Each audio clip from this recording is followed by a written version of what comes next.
Adil Farkan, c'est une flottille pour la liberté. C'est une flottille qui est un navire humanitaire avec 12 personnes à bord pour aller emmener de l'aide humanitaire à des Gazaouis qui sont privés du strict minimum vital, qui sont dans une situation de famine, qui continuent d'être déportés, éradiqués, massacrés, génocidés.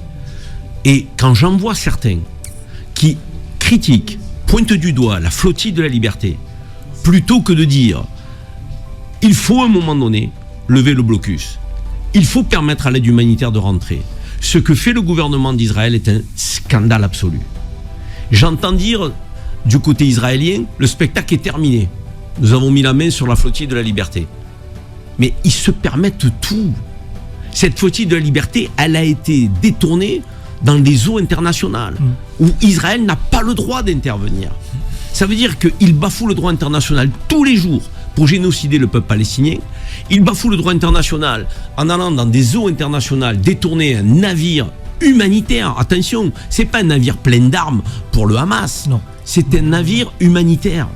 Un navire humanitaire pour apporter, je dirais, le strict minimum vital pour éviter la famine pour des femmes, des enfants palestiniens. Et on a un Premier ministre, François Bayrou, et on a un ministre des Affaires étrangères, Jean-Noël Barrot, qui trouve le moyen de critiquer cette flottille de la liberté en expliquant que c'est une instrumentalisation. Mais une instrumentalisation de quoi, messieurs? Un peu de courage, un peu de dignité. Qu'est-ce qui se passe là du côté de la France? On a perdu tout le sens des principes qui sont les nôtres. Le sens de ce qui doit nous permettre d'être debout, de donner de la voix, de refuser l'inacceptable. Cette flottille de la liberté, elle aurait dû être soutenue par le gouvernement français. Elle aurait dû être accompagnée par le gouvernement français. Et si elle existe, c'est parce que les gouvernants sont impuissants. Ils ne bougent pas. Moi, je ne comprends pas aujourd'hui les réactions des dirigeants politiques français. Mais ils ont peur de quoi ?